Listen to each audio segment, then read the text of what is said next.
to neging'e kaka time nade kaka duoke. Oyangore ni piny Kenya tiyo gomenda maromo siling trilion 1 higa ka higa e chulo nyinyo mag hola, kadwaro koro nitiere mar keto chenro mag kawo hola ma nengogi ni piny kaka yor tego uchumi ma pacho ka. Mano yangi ripot mar chal mar gope ka apise mag piny owacho kwa mondo tigo omenda moketi e budget mar kwayo meto mar omenda machuno Kenya mondo mi okaw hola. Lydia Okeyo nigi ler mathoth. E kinde keto ayanga report mar chal mar gope gi hola mapachoka, oyangore ni kuom budget mar piny Kenya maromo siling trilion 4.2, omenda maromo siling trilion 1 itiyo gode chulo nyinyo kata interest mag hola ma piny Kenya nigo. We are spending huge resources on public and think that things we have already reached Canaan. No.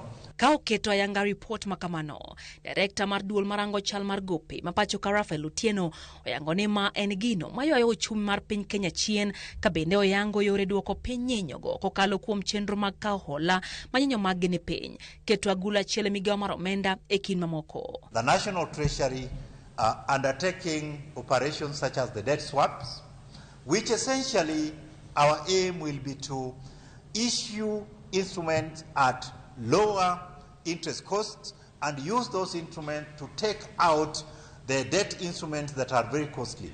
Our new borrowing will focus very heavily on concessional financing, which are cheaper and therefore enabling us to reduce the cost of borrowing as we go forward.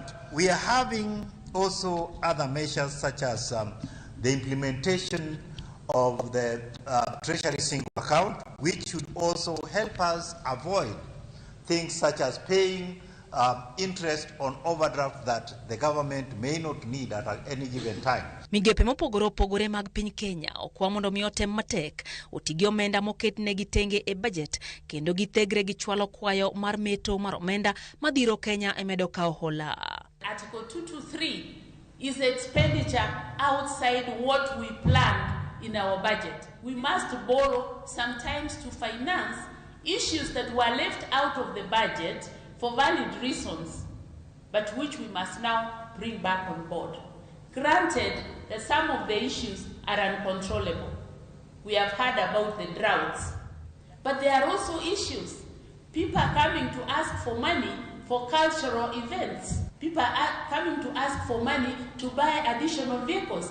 Giango ni uchumi mapachoka kata kamano omedo dongore ka bende gipuoyo chenro ma osekete gi jatend piny Kenya William Ruto mag neno ni oganda obedo kod yuto ahinya to rawere mathuruka machalo kaka chenro mar nyota, chenro mar gedo mag ute mane onge ogonyore e kin mamoko. One, youth access to finance, but at the same time youth encouraging youth to do business. So giving them funding so that they can start businesses that create jobs not only for themselves but for the other youth.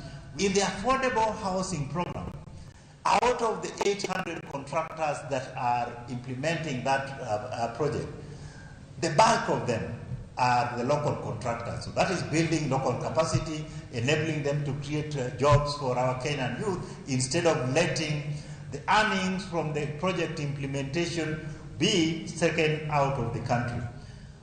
We have done very well, and we are in the right trajectory, but there is work that is yet to be done. Bende opeo migao ma oganda jo Kenya matie pinje ma oko mako mar chwalo omenda e pachoka ne familia maggi. Omenda maromo $5 bilion higa ka higa, gino mawacho ni osekonyo ngiro chumi mathuruka. Lydia Okeyo, Ramogi TV, Nairobi. Migao mar pur e serikal